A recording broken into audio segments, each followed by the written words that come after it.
Good afternoon. With this vlog, we begin an examination of the seventh and final sign that Jesus performed that's recorded in the Gospel of John. It's the raising of Lazarus in John chapter 11. And I hope that you will take this journey with me through this great biblical text. You know, outside of Jesus' own resurrection from the dead, which John writes about later in his book, I think this one sign, the raising of Lazarus, may be one of the greatest proofs of Jesus' deity and power and compassion. So, let's walk through this text together. Our story begins with a message delivered to Jesus from two sisters, Mary and Martha.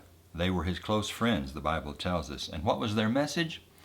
Lord, your friend whom you love so much is gravely ill. Well, they were talking about Lazarus.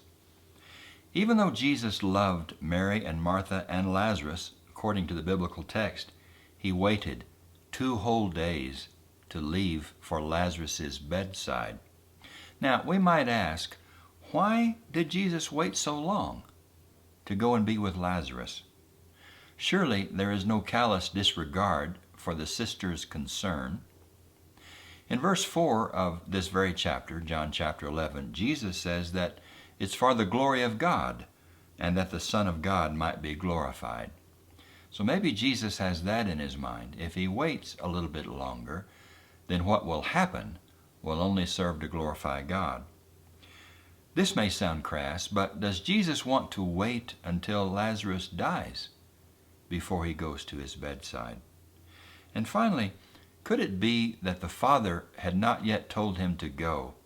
You know, as you read through the Gospel of John, you might notice that Jesus doesn't seem to do anything without his Father's say-so.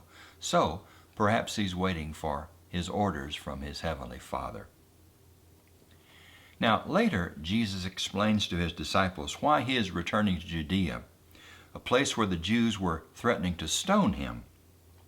His explanation in verse 11 of John chapter 11 is that our friend Lazarus has fallen asleep, but I'm going there to awaken him. Now, the disciples thought that Jesus was only saying that Lazarus was asleep, but Jesus was speaking about his death, which raises another question for us, right? Why did Jesus say that Lazarus was asleep? Sleep was a common Jewish euphemism for death. You might want to see Job chapter 14 and 1 Thessalonians chapter 4 for this. And isn't this so like Jesus? He often began conversations with a vague statement, which he later explained with further teaching.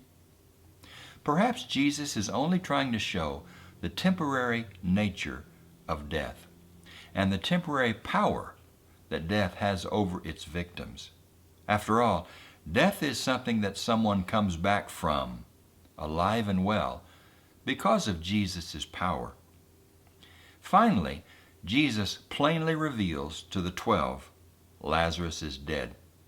For your sake, I'm glad that I was not there, so that you may believe.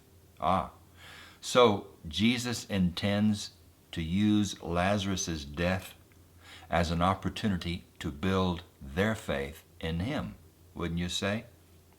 I wonder if we might let this great story build our faith in Jesus. We'll stop here for now. Next up, I want us to talk about the conversation that Jesus had with Martha, Lazarus' sister. But I want to leave you with this thought. I do believe God presents us opportunity after opportunity for our faith to grow and develop. And the question for us is, will we take advantage of those opportunities for our faith to grow? Like Martha, like Mary, like the 12, will they use whatever Jesus is about to do as an opportunity for their faith to grow? How about you? What are the opportunities in your life that God is giving to you even now for your faith to take root and to grow? I hope that you're taking advantage of those opportunities. I'll see you again in a few days, and thanks for examining this text with me. I appreciate it.